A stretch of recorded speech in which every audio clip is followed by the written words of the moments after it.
So we are live now with PavvyG. First time in 18 months getting him on the podcast. So much in tennis has happened since then. The big one, and and I know we're going to talk about it with Sinner and the doping. I feel like it's changed your whole page, your whole social media tennis presence. I think you might be known more for this Sinner thing than even being a Djokovic fan at this point.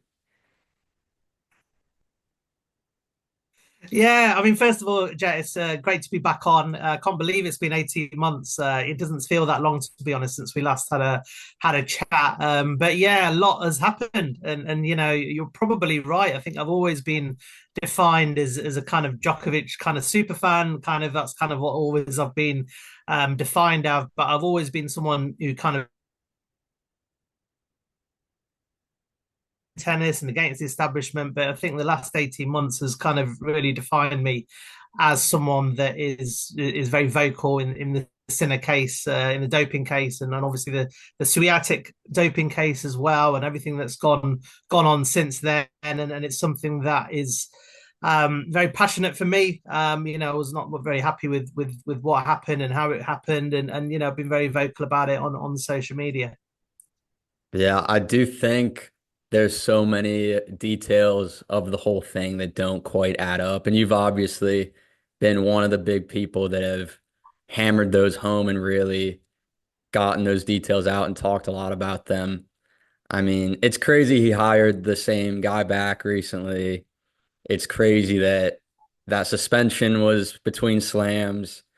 Um, and then the ATP Tour kind of covered the whole thing up, right? They didn't release it at first. It came out months later. And the media as well, the mainstream tennis media, the mainstream tennis bloggers, they were Yeah. all kind of, for me, it felt like they were all singing from the same hymn sheet, and they had instructions to try and cover it up as much as possible. And look at it now. Sinner is treated almost like a hero. It's like non-stop propaganda for him. And I believe that that's been instructed from the powers to be, the establishment. Yeah, it's incredible to me that some people think it's not even worth a conversation because I think if a normal person just read all the facts, they would be like, yeah, it's a little suspicious. Yeah, it's worth talking about. But some people in the media don't even want No. people to have the conversation about it. They think it's ridiculous. Is he a cheater? I don't know. Did he really dope enough I mean, to?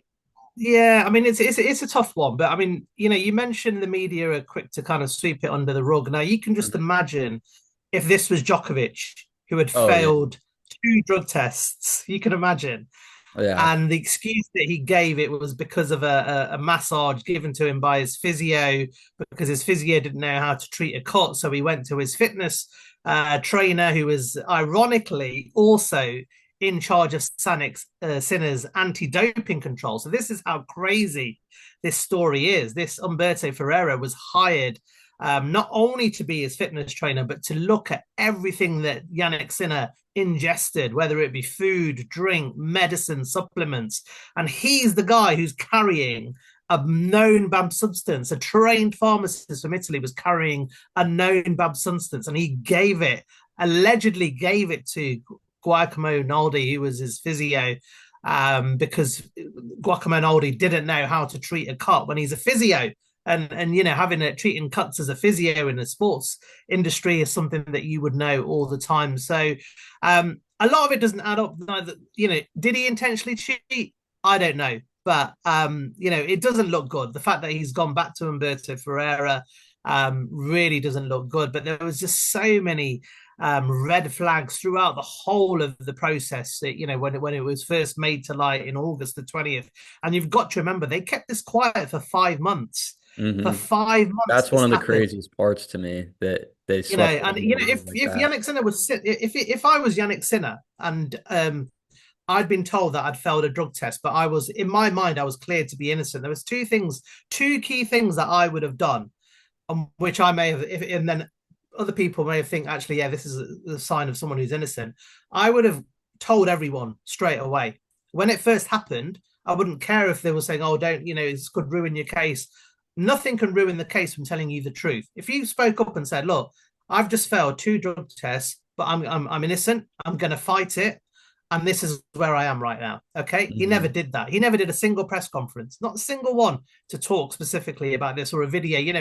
Maria Sharapova, Dan Evans, people who have done this have done press conferences pretty much straight away, either through their social media or through organizing conferences themselves. And the second bit, which is the most important bit, was that he had a chance to go to the Court Arbitration of Sport, which is an independent tribunal. The ITIA isn't independent because it's funded solely by tennis. So that cannot be considered as an independent entity when some of its main sponsors in tennis are Rolex, and Rolex is one of Jannik Sinner's primary sponsors as well. So it can't be considered independent. Jannik Sinner had an opportunity on April the 16th and 17th of this year to go and fight for his innocence at an independent court of tribunal where there was going to be independent arbitrators on both sides. He refused to do that. So for me, that would show a huge sign of guilt and an admission, really, that if this did go to the Court Arbitration of Sport, he would have probably have faced a minimum of 2 years, which is similar to what happened to Stefano Battaglino, who was a lower ranked Italian player who ironically provided the exact same excuse and had the exact same banned substance as Jannik Sinner did in clusterball. Really? And he also had the same one. He went to the Court Arbitration of Sport and they banned him for 4 years. So that's what Jannik Sinner could have potentially faced.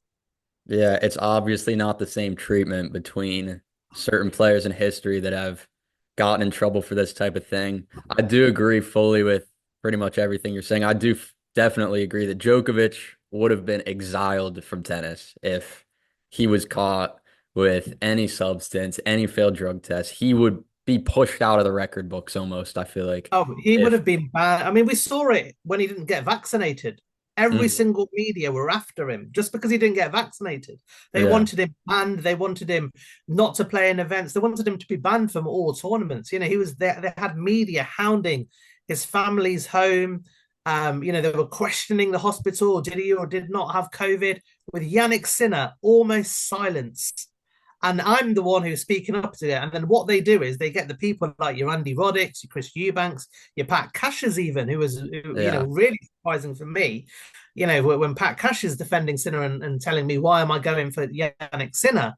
When he's someone who's always been against anti-establishment, and the hypocrisy and the double standards is just too much.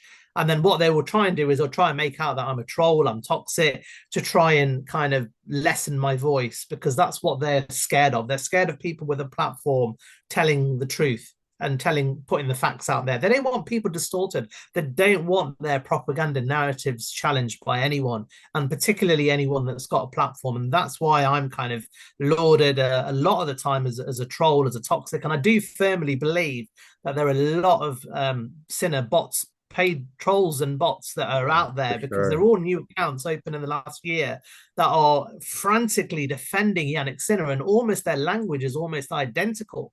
So it almost Hmm. feels like there's some sort of algorithm that they've got together to try and combat anyone who would dare speak up against that case. So it's a real eye opener, but it doesn't surprise me, unfortunately. Yeah. So do you think he took, if he was guilty, which there's a chance he was, do you think he may have taken more volume of the drug and then flushed it out, and that's why they only picked up, the billionth of a milligram or whatever? Or do you think there's a Yeah, chance maybe they just reported fake information and he was caught with more and they didn't report it? Or do you think he could have flushed it out? Or what do you yeah. I think mean, happened? it's a possibility. If you look at a lot of the experts that have spoken about this, the ex Portuguese WADA director said that a lot of the times clostebol could actually be used as a masking agent. So Hmm. it's something that is there, and it's actually masking something more potent. Yeah, So I did see some of your it tweets could have on been. that. Yeah. Yeah, so that's already out there, that it could be out there. I mean, the question is that this shouldn't be in, if a normal person who wasn't taking drugs, they wouldn't have a performance enhancing substance in their system. They shouldn't Hmm. do. Okay, the fact that it's minuscule doesn't make any difference. If you're drink driving and you're kind of caught and you do a breathalyzer 2 hours after you're caught, it's going to be a lot lower than it is if you do it at the time. So we don't know the time that when had Sinner finished a cycle, had was it towards the end of the cycle, was it taken by surprise? But all I know is that the fact that they kept it quiet for 5 months for me is another big red flag. Why haven't the ITIA come out? At the time he was the world number one player. In fact, he wasn't. He was world number two, if you remember at Hmm. the time, because he actually became world number one in June 2024. He actually failed two independent tests. Now, a lot of people say, "Oh, it was an A and a B sample." It wasn't. It was two actual independent tests. Now, my understanding, what I think has happened is on the March the 10th, he took a test, he failed, and the authority was like, because they've been promoting him for the last year. He's just won the ATP Fan Popular Player of the Year. He's just signed a record-breaking £100 million plus deal with Nike. Nike also provides so much to tennis. There's a lot at stake here. They're just promoting him as the first Italian world number one. All of the ATP at that time were run by Italians. There was a lot at stake here. So, the fact that that he failed a drug test was awful for them. It kind of goes against all narratives. It's like, oh my God, well, we've just been promoting this guy as a new role model, inspiration. So he took his first test on the 10th of March. A second one was taken on the 18th. Now, I firmly believe that they probably thought, well, if we take a second one 8 days later and that one's clear, we can actually say, well, maybe it was an error. Maybe it was an error in kind of where they get their reporting done, because sometimes you make lab errors and you think, okay, well, there might have been an issue, nothing to do with Sinner. It might have been a lab. It could have been an Hmm. issue with them, with the testers. So they took another test. He then tested positive again Yeah. 8 days later. And yes, the amounts are small, but that's inconsequential. We've seen Hmm. players that have had smaller amounts that have been banned for longer. And he took the second one, he failed that one. And then when you listen to the interviews, Jannik Sinner, Darren Cahill, oh, we knew within 5 minutes, they say. We knew within 5 minutes where it came from. I mean, if anyone, normal person say, look, you've found you've got drugs in your system, the first thing that you would normally think of, a normal person, is what have I eaten? What have I drunk? If you're innocent, okay, I haven't got a clue. You think, well, I don't know about common sense. Where am I going to get that from? If I'm innocent, but oh yeah, it was this cream. You see, we had this. It was almost like a pre-staged, and that's a huge red flag. You look at Simona Halep's case, and Simona Halep was eventually found innocent by the ITIA. But she had already served 90 months at that point, and they said that yes, Simona Halep didn't intentionally dope. Now, the reason why they're saying Jannik Sinner wasn't kind of given the same sort of treatment as Simona Halep was, because the fact that they allegedly said that he knew straight away where it was. So if you're a doper and you've got a story, how can that be advantageous to someone who genuinely doesn't know where it is? It just doesn't make any sense at all. They knew within 5 minutes. And then you think, Umberto Ferreira is the fitness trainer for one of the world's highest ranked players in the world. He's on probably the most expensive paid in terms of his sponsorships in the world. He's made such a big error that he's carrying with him a banned substance, which wasn't even allowed in the US unless it was a controlled substance. So it had to be used for a prescription for that person only. So Umberto Ferreira knew all of this. And if we're going with that story, you'd think Jannik Sinner would not touch him with a barge pole. He's nearly ruined his I career, his agree sponsorship, fully. his reputation. He then silently brings him back, and hardly any of the media even made any issue of it. Oh, yeah, he's bringing him back. Like, what? The only Yeah. person that I saw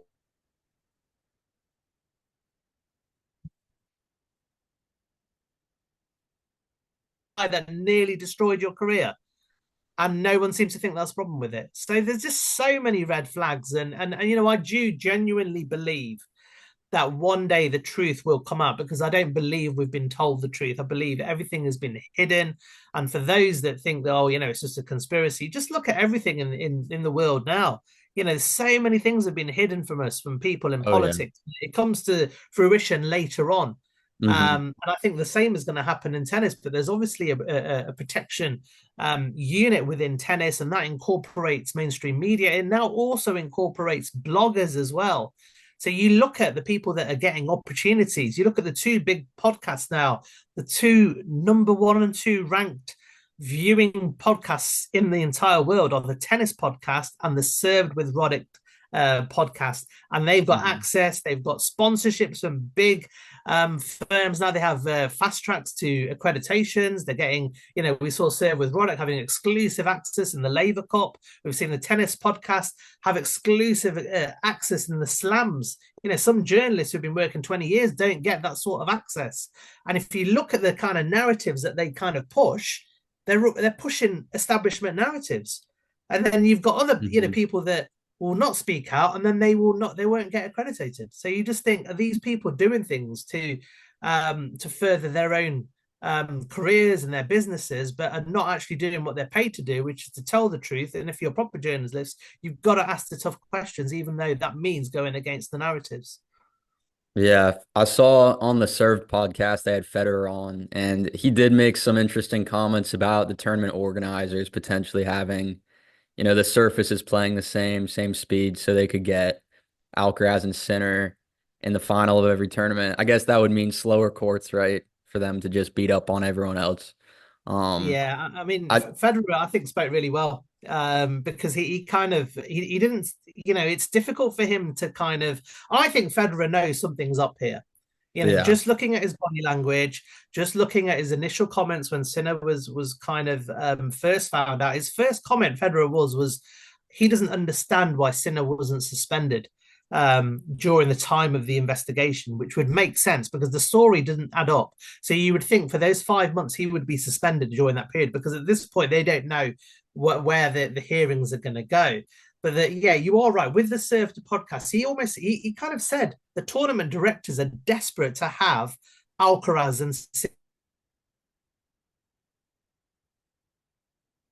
happen. So not only is he alluding to surfaces there, I think he's also alluding to schedules as well, and probably draws. A lot of people think, oh, draws are legit. I'm pretty confident in saying that. I think a lot of first round draws, first round matches, and the draws are not completely random. Hmm. And Federer kind of said enough there to actually say, actually, I think Federer knows kind of what's happening here. And I think that it's interesting in tennis because I do think there is like a breakaway in the establishment, and Federer has kind of severed ties with Nike. He's kind of doing his own thing now. Yeah. And then Nike is still very much pushing Sinner and Alcaraz, and it's almost like an inter battle between two powerful entities there. But I think what is really interesting is that Sinner has never played the Laver Cup, not even once.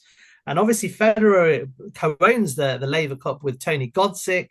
And is it a case that Federer has not invited him? Is it a case where Federer has asked Sinner and Sinner has I'm sure refused? Federer has asked him for sure. I just So think it doesn't surprise me Sinner wouldn't play the Laver Cup, just knowing, I think what we all know about Sinner. I feel like he's like Alcaraz is a guy that I feel like loves tennis, wants to grow tennis. Like he's that guy, but Sinner, I feel like would be okay. Like he wants year-end number one Sinner, and I think he figured I'll skip the Laver Cup, so I'm more well rested. It's an exhibition, but Alcaraz cares more about, I want to grow tennis. This is a big growing event, fun maybe, team yeah. event. Yeah, but I But think then Sinner Sinner probably is Sinner just has played is playing the King Slam. That's an exhibition that's just before kind of leading into the kind of tour finals as well. yeah, but So they give you so much money for that one because it's Saudi Arabia, right? So that one's yeah, probably too much money to pass up. And they were reporting the Laver Cup doesn't even like it doesn't really make money even. I think, Laver Cup doesn't make money, but the reason for that is the appearance fees for the players are yeah, huge. So they're above £2 million. I've been told per player, and the bigger the star you are, the more they pay. So one of the reasons the Laver Cup is struggling in terms of its books, in terms of its trading books, is because of the fact that they pay huge appearance fees to the big players. So Alcaraz will be getting a huge pot there as an appearance fee. But yeah. it's certainly, I've always found it interesting that Sinner hasn't even played it once. I just find that Hmm. maybe I don't believe that Sinner and Federer are particularly good I wasn't a huge fan of his for a variety of reasons. One of them is I thought that he was supported overtly by the establishment, but I don't think there was any question marks with him that he ever cheated. I think he Hmm. played in the spirit of the game. He played, he played fairly. He didn't take any drugs, and I do feel that Federer has got a stance where he feels that anyone who's doping in the game, should be punished and shouldn't really be promoted or playing really. Yeah, I mean, I think he prefers Djokovic to center at this point. I think he's come around on Oh, Djokovic. 100%, Feels like 100%, it feels like 100%. those two are pretty good buddies at this point. But Yeah. let's shift to this Yeah, next. I think that Federer's definitely got a newfound respect. Oh yeah, Definitely. for sure. Because I mean, time has passed, and I think once he retired, he really he realized how the slam. I mean, he would have loved to finish on top with the slam race, but I think once he kind of stepped out of playing, he was like, I did what I did in tennis, and it's okay, type of thing. You know, Yeah. they all and the idea that Djokovic was the most obsessed in the time, though, I disagree with. They were all equally obsessed with Oh, achieving this goal. definitely. Djokovic came out on top, but I think once you separate yourself from your playing career, you realize like it is what it is. It's not. I think they all cared more in the moment than they do like now that's kind of over with. Yeah. No, no. Sorry, I just lost you there. But yeah, no, totally agree. Totally agree. Yeah, so another topic I want to talk to you about. I see you tweeting about this here and there. You talk about Great Britain and their tennis development and how I think yeah, it's cutting in and out a little bit. But Great Britain and their tennis development and how they're not able to, you know, develop these young players, get a bunch of them at the top of the rankings. Why do you think that is? And yeah, just what do you think the cause of that is? I think it's a huge mismanagement of funds at the Lawn Tennis Association, which is like the tennis federation for Great Britain, and I think the whole system is completely wrong. I think they've spent millions and millions of pounds in from progressing and becoming into top players. I think they've tennis is very much in the UK. It's very kind of who you know, not kind of your ability. I think they've missed opportunities of so many working class, low income tennis players that were really really talented but didn't have the funds to continue their career. And I think that's the saddest part for me is that because the Lawn Tennis Association has an agreement with Wimbledon where it gets, about 50, 60 million pounds a year. No other federation gets that sort of income. And it's spending money and it's got the largest wage bill in any sporting organization in the UK, but it's still not developing players. If you look at all the kind of top players in the UK in the recent years, it was Andy Murray, and he kind of Hmm. mainly did it outside of the LTA. He kind of went to Spain and was self funded for a lot of the times. And then who else have you got? You've got Emma Raducanu, who's kind of come through, but she won a slam in 2020 one, but hasn't done anything since. Yeah. And then if you look at the rest of the men outside of Andy Murray, yes, you've got Jack Draper, who's now the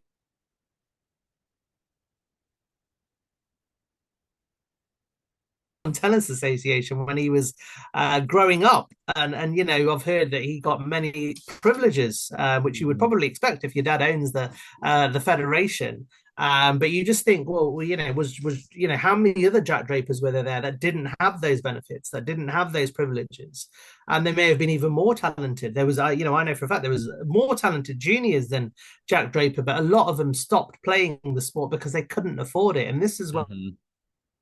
to step in. It needed to identify players that were very, very talented but stopped because they didn't have any money. They'd rather spend money on DEI programs, on diversity programs, and all other kind of initiatives, make tennis accessible for all and stuff. But did they really do that?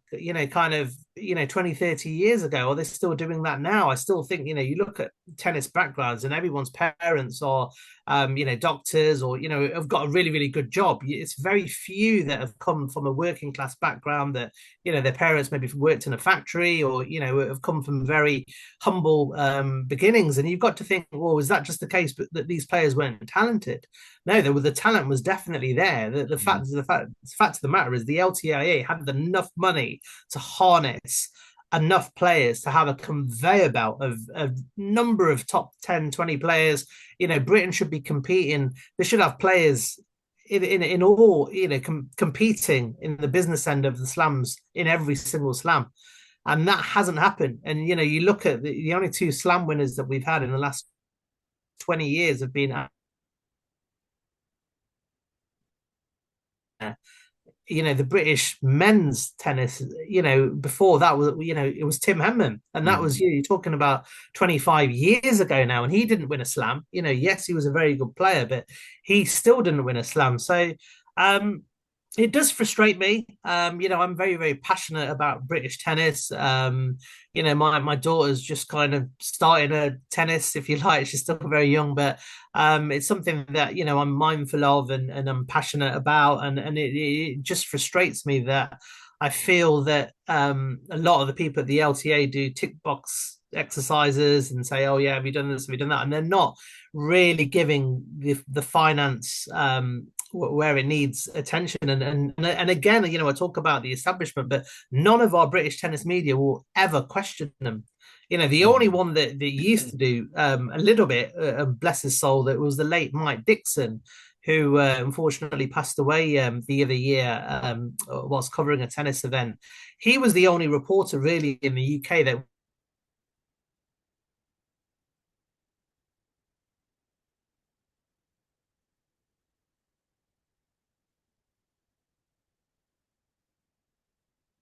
were failing to kind of identify the fact that independent inquiry, the governments to get involved to say, where is this money actually going, and why are we not doing what we're supposed to do, which is to kind of develop and bring a number of top quality players into the sport, which they're just simply not doing. Hmm.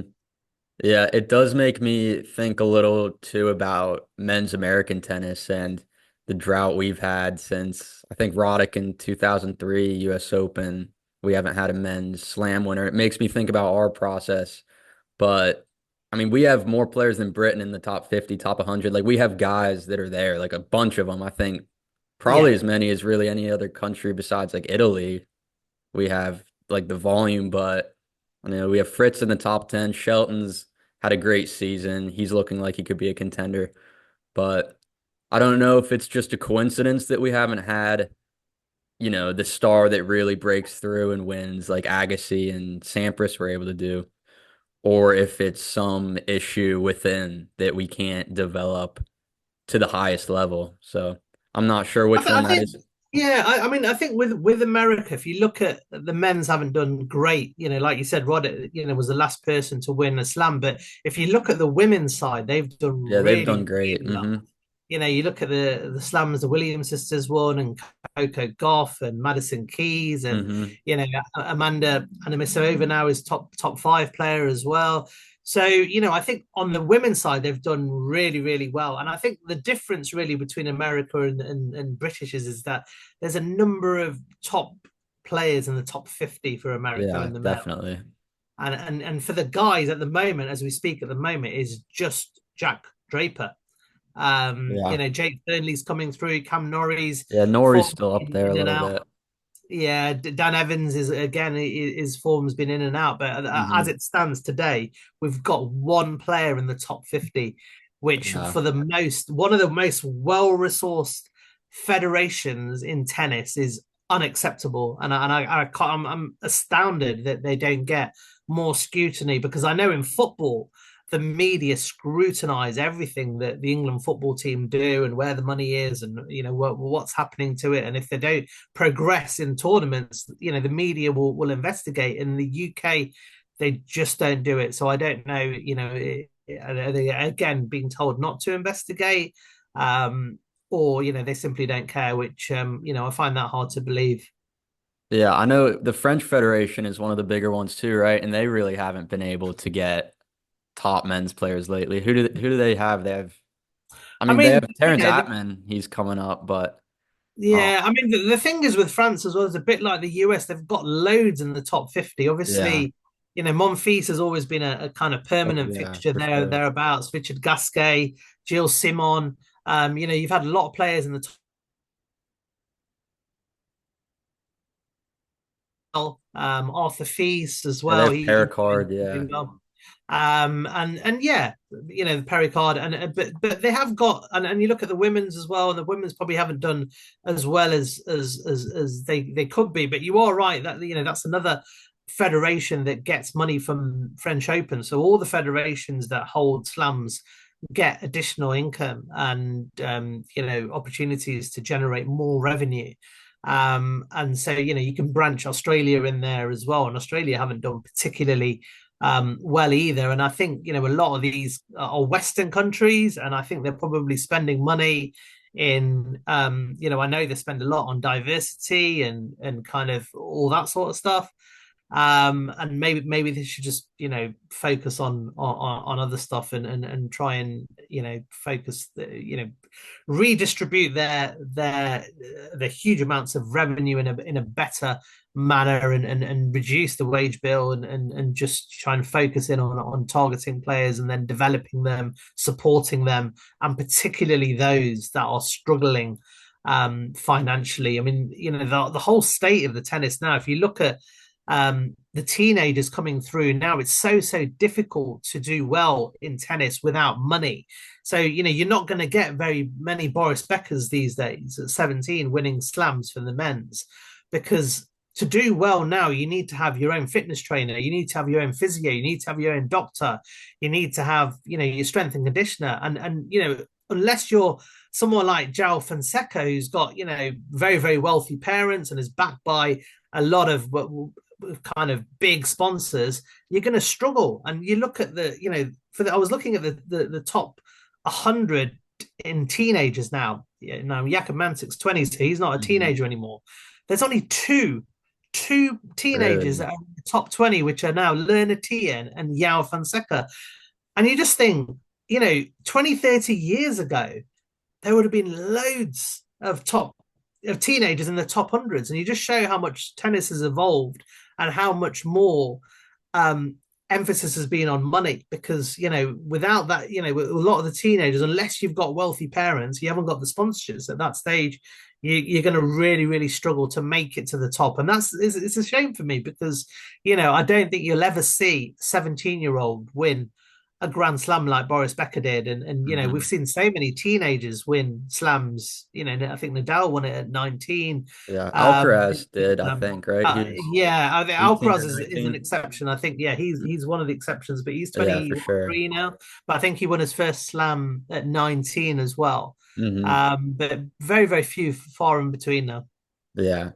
So I'm gonna shift topics to John McEnroe because I'm a big John McEnroe fan. I think I obviously wasn't around to watch him play tennis, but as a commentator, he's my favorite commentator. I think he calls it how he sees it. He doesn't really play by the rules. So I was surprised when I saw some of your stuff, kind of painting him as part of the establishment, part of kind of pushing these narratives. Because I don't see it. I see him as someone that's kind of on his own platform. You don't think so? I think, No, I mean, I he'll mean, sit in that commentary booth and really just say anything he wants, and he's one of one, so they can't really do anything about it. He'll never not have a platform. Um, what do you think? yeah, I mean, I was like you. I was a big John McEnroe fan. I think when I was a kid, that was the first kind of tennis really that I watched. It was McEnroe Connors, that kind of rivalry. I loved both McEnroe and Connors, to be honest with you. I'd love their swagger and their confidence and the fact that they didn't seem to care. They just kind of played and they expressed themselves. And McEnroe carried that onto his commentating up until about a couple of years ago. And this is when I said that I think there's been a shift in the establishment. And I felt probably in the last 12 to 18 months, he's kind of saying and doing things that he knows his paymasters will want him to do. Now, Hmm. John McEnroe, everybody has their sell by date, regardless of if you're a legend or not. John McEnroe is now 66 years, I think, mid 60s, 66, I think he is. Oh yeah. He's a white male that is working in primarily in America, where there's been huge emphasis, particularly in tennis, which I think is run by a lot of woke organizations where diversity is very, very important. He doesn't tick any of those boxes. Now, if he suddenly starts to kind of speak his own mind and says the things that he used to do, and if they don't meet that establishment narrative, he will soon start losing job opportunities. And I can probably say that with some confidence because I've got some close friends in the media that have told me that if they were to say what they felt, they would not be getting job opportunities. So it Hmm. comes down to the fundamental kind of Maslow hierarchy of needs of food, water, and sometimes people do what they have to do to stay in a job, not just for money, but it's their livelihood. It's something that they enjoy, and I feel but I think Patrick McEnroe was like that for many many years, and I feel John unfortunately has gone that way. Thankfully, you've got JC, who I absolutely love, Jimmy Connors, Brett Connors, the Connors podcast, Advantage Connors, great friends with those guys. They will continue to call it as it is, and Jimmy, he's someone who definitely doesn't care what Yeah. people think of him, but he hasn't got as many platforms and media obligations as Johnny Mack does. So Hmm. maybe he doesn't feel as pressurized, but they will never tell Johnny Mack to say you can't say this, you can't say that. They're not allowed to do that, but there's a certain way that he's expected to kind of behave. And you look at Nick Kyrgios was very outspoken in the Jannik Sinner case. Yeah. He lost his BBC gig at Wimbledon and Eurosports. Hmm. They might say, oh, he didn't want it, or however happened. But the fact of the matter was that he did great. The ratings were good. Everyone was saying he was a brilliant commentator. He then speaks against Jannik Sinner, and some of the big mainstream production teams all of a sudden don't want him back in the box. So that's where my opinion is. I still think John McEnroe is a legend. He's an all-time legend.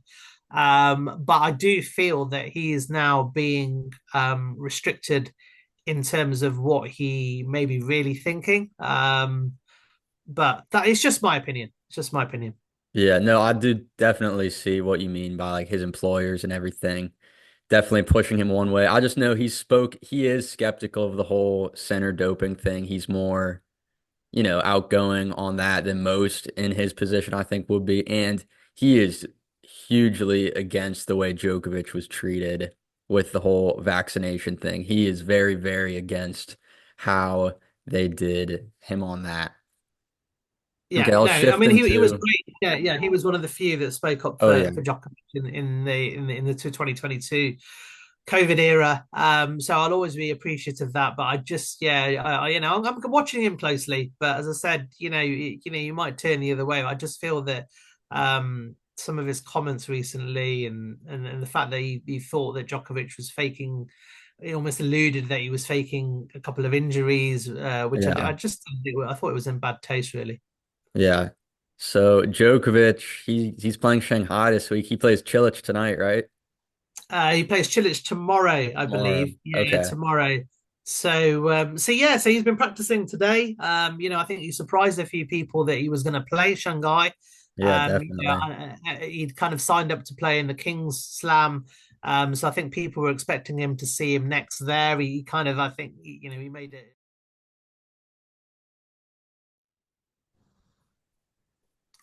Hey, buddy. Welcome back. I guess there's a limit on these Zooms. So this one too, I mean, we'll wrap up before like That's fine. 35-ish minutes on this one, but yeah, some technical difficulties there. We can jump back into the conversation. I don't even know what we were talking about as it cut off there.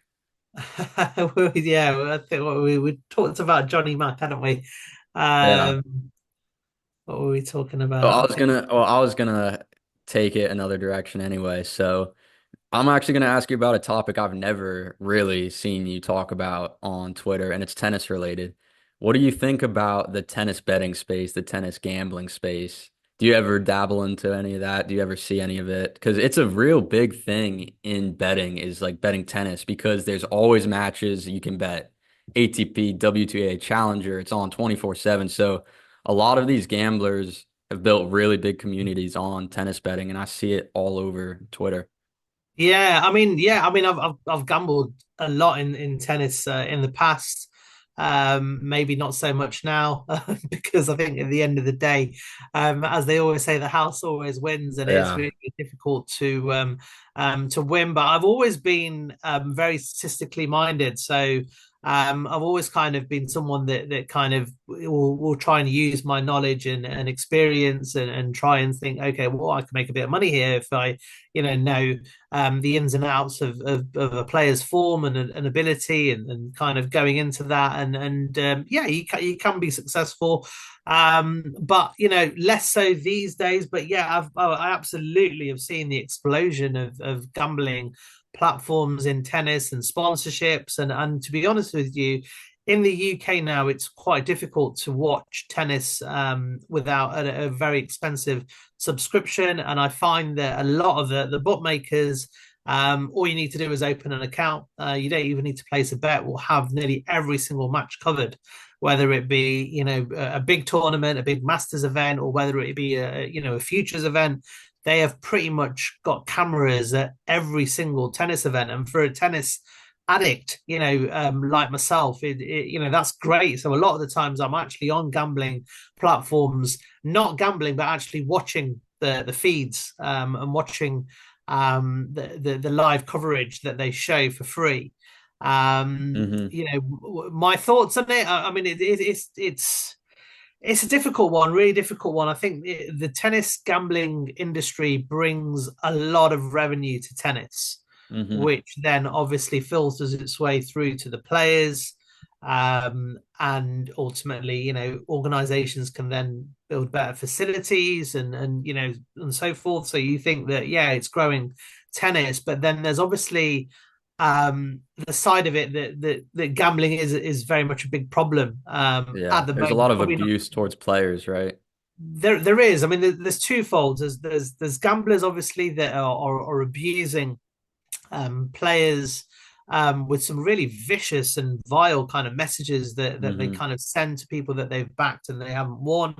But then I think even a more serious element of it is the people that it attracts to gamble, and particularly in the UK, there's a problem, growing problem of gambling addiction, which is very very serious, and Hmm. it's led to people kind of losing money, even committing suicide, and so there's that element as well. And you think, well, tennis tries to be this kind of be nice kind of industry, but I think it only does it to when it suits its narratives. I don't think enough is spoken about the downsides of gambling in tennis, and I don't think that that's spoken enough about because of the revenue that it brings, which I think again is hypocritical. So if I have my kind of fairness hat on, which obviously and my viewers know that's very very important for me in tennis. Yeah. It's not said enough, but it brings revenue, which is a good thing because it grows the sport, and if it means that more people can become a professional tennis player as a result of that revenue, then that's a good thing. I just think it needs to be managed, particularly for the younger kind of person that's attracted to it and the more vulnerable people. I think the people that are just literally on the legal limit 18, 19 that are gambling. I think there needs to be a few more notices and precautions that things aren't getting out of control with them. And there was a time, in football where gambling companies weren't allowed to sponsor football shirts, for example, because it was deemed to be something that they didn't really want to promote. That stopped now. Interesting, Hmm. because the gambling in football is huge as well, particularly in the UK. Obviously, I can't speak for what it's like in the States, but in the UK, a lot of gambling companies now sponsor football shirts. big business. So that has been allowed now, and I think that's filtered through from tennis because there's a lot of income, and the fact that gambling now have the rights to be able to show exclusive footage means that they kind of see themselves as a key stakeholder in the industry, and they have um, options and rights that anyone with money can bring to the table. Yeah. Yeah, I think that's really well said. Yeah, I just see some of these accounts. I think it's incredible that an account that just does tennis betting can have like 50 or 60,000 followers on Twitter. And Oh, it's like that's crazy. like I see it all the time. Um, I have a question. And I think we were talking about Djokovic before it But cut yeah, off. we were talking about So Djokovic and Shanghai. Yeah. yeah. Um, I saw you had a quote about best of three versus best of five today as it relates to beating Sinner and Alcaraz. Um, do you think he does have a better chance in best of three? And I know in the past he said he only cares about the Grand Slam. So some are asking like, okay, he clearly cares a little bit about these Masters 1000 events because he thinks he has a better chance to beat Alcaraz and Sinner. So where do you think he exactly falls on those things? I think there's a number of things. I think he's always said that this year his priorities are going to be the Grand Slams, and that hasn't changed. Yeah. That doesn't mean he's not going to be playing in other events. Obviously, he won his 100th title this year, and we You got think he'll play the finals, ATP finals? no, I don't think he will Yeah, because because he I didn't think last year. no, I think one of the reasons is the fact that it's in Italy. And I Hmm. think it's going to be like a Jannik Sinner procession, and it's going to be like a circus almost. And I think Djokovic probably won't want to be part of that. But Yeah. um, now, I mean, if we kind of go back to doping, and if you just hang with me here, I'll try and kind of tell you why I'm going back to this, and then I'll come back to the question. Hmm. Sometimes people will say, well, if people dope, it doesn't mean that their skill, it doesn't improve their skill. And it's a great point. Doping does not give you magic strengths that gives you extra skill. Okay. What doping does, it gives you extra stamina, strength, and power. Now, can you imagine being a tennis player? I don't know if you've ever played any sport, but if you are playing the same level after you play after 1 hour and you can do that for 8 hours and you're still at the same level, that is going to put you in a very, very strong position Hmm. because you feel the same. Because a lot of sport is that you get tired naturally. Even the most fittest of athletes, they get tired. Now, in a Grand Slam, it's the most grueling mentally and physically kind of sport that I think that there is that an athlete will go through a Grand Slam of those 2 weeks. Now, if you are doping, it gives you extra energy, it gives you extra strength, but it gives you extra stamina. So you're almost at your optimum level at every single round of the match. So if anyone is doping over best of five, it is really, really difficult because they've got that extra advantage of being able to go through 2 weeks of playing best of five tennis and still being able to bring their very best tennis right at the business end of Hmm. the tennis tournament. Now, we don't know if Sinner is intentionally doping or not. What we do know is that he's failed 2 drug tests for a performance enhancing substance, and since then his results have remarkably changed. The fact that he used to struggle massively in best of five matches has changed. He almost doesn't look like he's tired anymore. Yeah, Even when he really he's like doesn't. got diarrhea, he still seems to be get through it. He seems to get Hmm. through whatever is thrown at him. He doesn't, I've never seen him kind of puffing.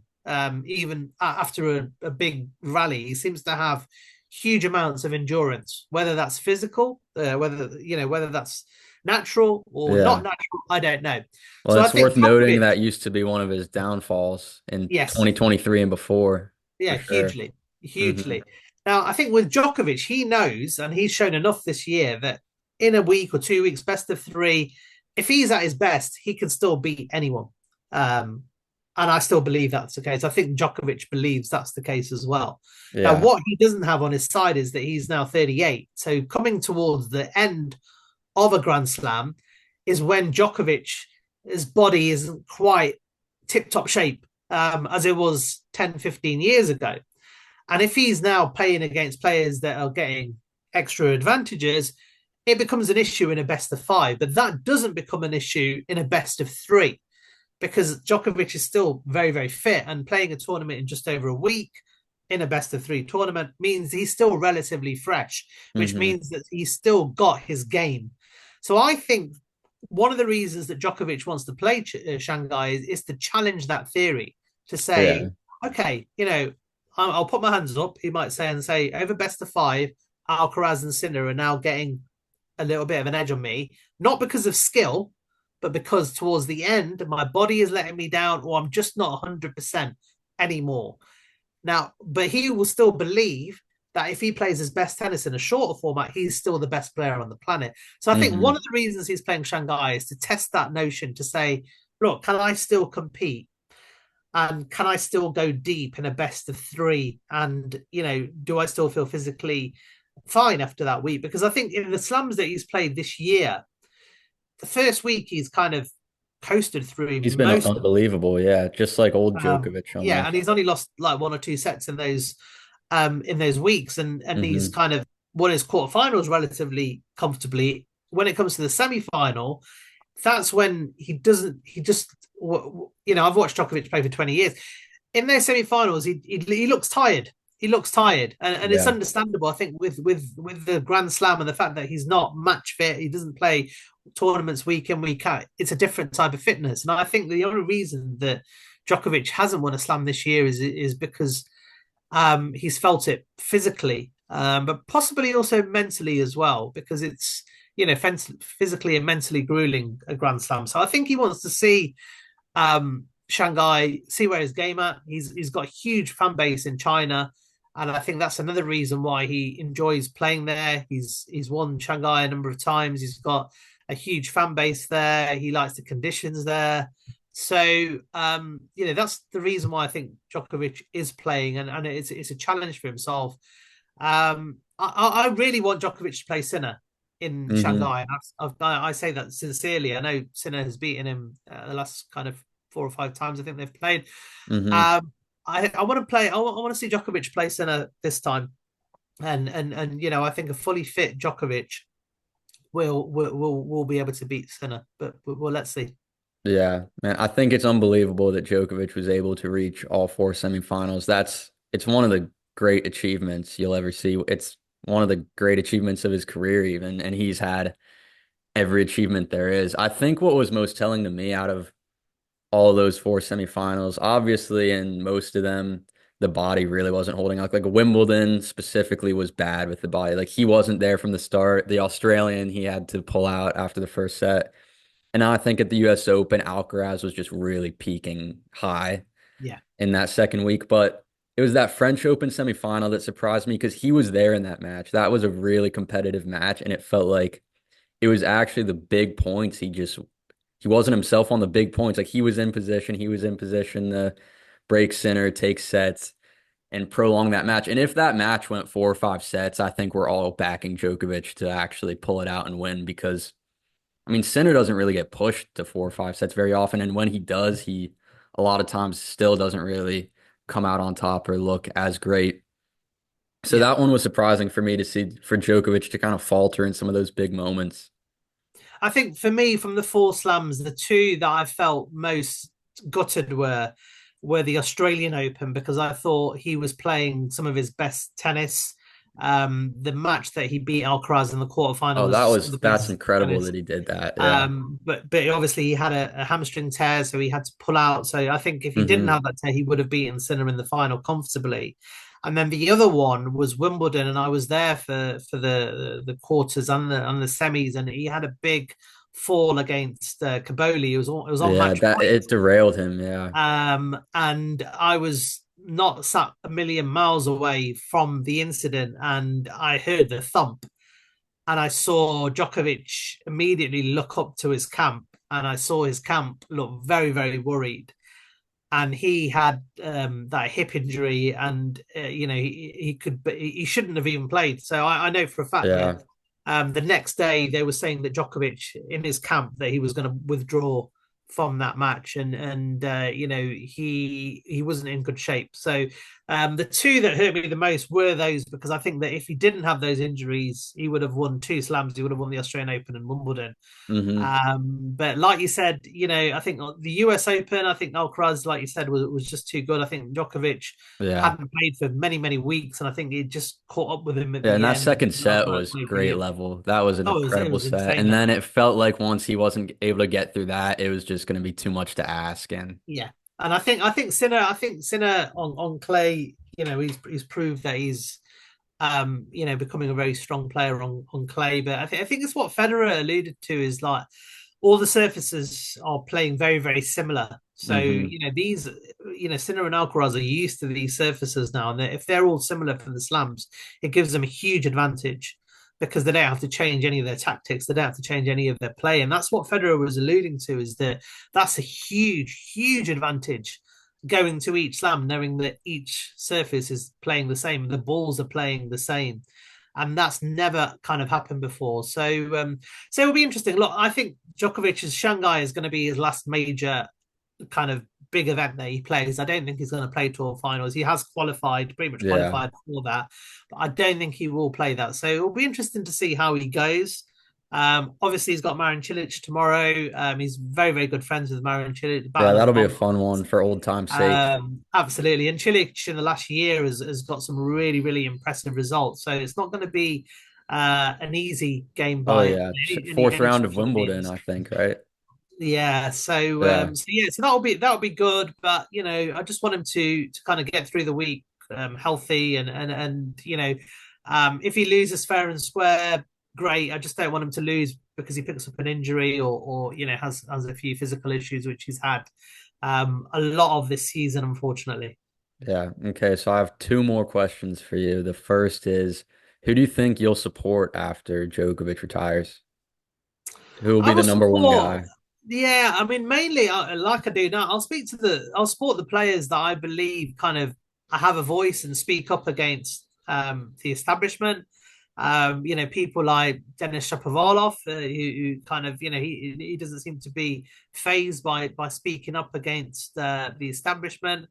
And someone just, someone that kind of plays in the right manner, plays fairly, plays squarely, plays honestly. I do think that there is a bit of a doping problem in tennis. I think everyone will involved in tennis will probably tell you that there's Hmm. probably more than one player that is doping in tennis. It's up to the viewers to decide who they think that may or may not be. I'll try. First and foremost, I always back the Brits as well. Yeah, so Draper for Um, sure. so Draper I like, but because of his background, because of Yeah. his, he's coming from a lot of money. I think he's got a lot of privileges. So I'm not maybe as passionate as about a Jack Draper as I would if it was someone, say, from a working class background or from a low Yeah. income What about background. Raducanu? But Raducanu's similar as well. I think she was the highest paid female athlete in the world. I think top three in the last few years. Yeah, it's unbelievable. I'm a I big think fan of hers though, definitely. yeah, I think she's a good player, but I think she does things her own way. Oh And yeah, absolutely. I tend to support players that kind of play for others as well. So that includes, Hmm. representing your country and kind of trying to help younger players whatever you be. I think Raducanu has got a lot of talent. I think she's been not very well managed. I think she's let fame get to her a little bit. From what I've heard, is that she's a little Hmm. bit. And the players that I like are humble players. Like I said, down to earth, honest. But um, I quite like Holger Rune. I think he's going through a bit of a difficult patch at the moment, but I Hmm. like the way that he kind of goes about himself. I like the way that he doesn't seem to care about calling out media, and he's obviously been involved in a few kind of incidents with the media where they've picked up on things, and he's kind of bit back and fought back. So I quite like that. And I like Jakub Mensik as well. I think he's got a big game, and he kind of seems to play tennis in the right way. He's got a bit of an attitude. I Hmm. mean, I've never minded tennis players that have a little bit of an attitude and aggression. It's just Definitely. one of the reasons that I was, was a big fan of Nick Kyrgios was that I just found him entertaining and yeah, Medvedev to some extent as well. But I think Medvedev in the last year, I think he's had more. It seems more mental issues than entertaining. Yeah. I think he's frustrated because he's got so much talent, and I think Yeah. everyone Looks like he's with him finding a doing bit of it. form though, past few Yeah, weeks. yeah. He obviously made semis at Beijing, but then he was struggling with cramp, which you think, cramp is something that kind of happens to kind of players that aren't used to playing that environment and kind of early on in this career. You think Medvedev at 28, 29, having played multiple semi-finals, wouldn't tense up. And so I'm Hmm. not sure what's going on. I don't think he's mentally all there, but he's entertaining. And I love watching players that entertain me, not necessarily brilliant tennis, but I like watching Alcaraz play. I think he's got a really exciting brand of tennis, so I'll be keen to watch him play, and I'm a big fan of the WTA as well. I find that really interesting because every week you get a different winner, which I think is great for the sport. No one wants to see Alcaraz and Sinner win every single week. That's Hmm. boring. It's boring in any sport. If you've got the same two people that are in the finals week in, week out, whether it be individual or team sports, no one wants to see that. It gets boring after a time. And I think one of the reasons the WTA is exciting for me is that you just don't know who is going to win an event. It's very much anyone can win, and that makes it really exciting. Yeah, definitely. There's a lot of guys for sure coming up that I think could be worth supporting. I was always a Federer fan. I haven't even really found, a player I'm really diehard committed to. Like I said, I'm a Raducanu fan, kind of, but on the men's side, there's been no one that I've really like stuck with ride or die since Federer's Right. last matches in Wimbledon 2021 and then Laver Cup after that. And it's a shame. It shows that there's not really a player that's really appealing to kind of the masses since Federer and Nadal have gone. Yeah. I've had that same conversation with other Federer fans, but also some Nadal fans who have said that after Hmm. Nadal they haven't really found anyone that they could really get behind. And Yeah, I do support Alcaraz over Sinner every time though, as I'm oh yeah, sure you 100%. do too. Which that's good enough for Yeah, now, I yeah. guess. But yeah, I mean, I'll be honest. I mean, once Djokovic is not going to play, my interest in tennis is definitely going to wane. Hmm. No doubt about that. But I'll always be passionate about what happens off the court as well, and I'll always be pushing for fairness in tennis. And I do believe that one day all the corruption in tennis will finally be exposed. Okay, so last question I have for you. Obviously, I'm kind of doing a reboot on the podcast lately. You've been so amazing with your time. You're my first person back on, and I do have some more lined up coming up soon. So we're gonna stack up some episodes here in the Fantastic. next few weeks with some people. But I know you have a lot of connections in tennis. You've been in tennis, the social media world, just making connections, networking in tennis for a long time. Who do you think I could get on the podcast to do it with me, and who do you think I should try to get on that you know? Interesting question. I think a big one that I think may well do it if you catch him on the right time and the right day is Nick Kyrgios. I don't know if I could shoot that high though. I Um, might be able to. One player that I may have a connection to be able to get on is he's lesser known, but he's top 100, Adam Walton. I okay, do have yeah, a connection where I could get Adam Walton on, which he's an Aussie, so that could lead into yeah, potentially Kyrgios. You never know. absolutely. But Kyrgios likes talking, and we Hmm. know that, and he's done a few podcasts. But other players, I think Ryan Harrison, Christian Harrison. The two brothers, they're normally quite outspoken and they normally quite like to talk. Benjamin Locke, a Zimbabwe player, Hmm. he's been quite vocal, speaking up against the establishment. He's a great guy. If you talk about, I mean, yeah, even some of the women, I think Andrea Priscario, who's a Romanian and a lower rank player, but she's great value. And if you want to try and get her on board, she kind of speaks from the hip and is Hmm. very very engaging, very, very kind of insightful as well. So I think she's, she's Romanian. She will be, she's normally likes doing podcasts. I think she would be a great person to have on. But anyone who's just, willing to kind of call it as it is, I think there's still so many Definitely. tennis players that are so nervous to say the wrong thing. And I think that kind of translates to media and blogging as well, is that there's so many people that think, well, if we don't say this, will we lose accreditations? Will we lose, opportunities? Just anyone that's willing to kind of say it as it is. Yevgeny Kofelnikov, I think, would be a great person. He doesn't seem to care about what he says and who he says it to. So that's someone that I've linked with during the Sinner case. He's been quite outspoken on the Sinner, but also the Igor Swiatek case as well. I don't think he was very impressed with any of those cases. So he would be a great person to have on as well. Yeah, any of those would be awesome for growing the pod, and I'm sure there would be some great conversations. But yeah, man, that's really all I have for you. We had a great, I think, over an hour podcast. It was great Brilliant. catching back up with you, talking tennis, and I appreciate the time. No, thanks for having me on. It's a pleasure as ever, and appreciate all the hard work that you put in as well, and giving a voice to people that some people don't like. So Hmm. appreciate that as a bravery in doing that as well. Definitely. Thank you, Pavvy. It was great. All right, mate. See you soon. Okay, Take care. bye.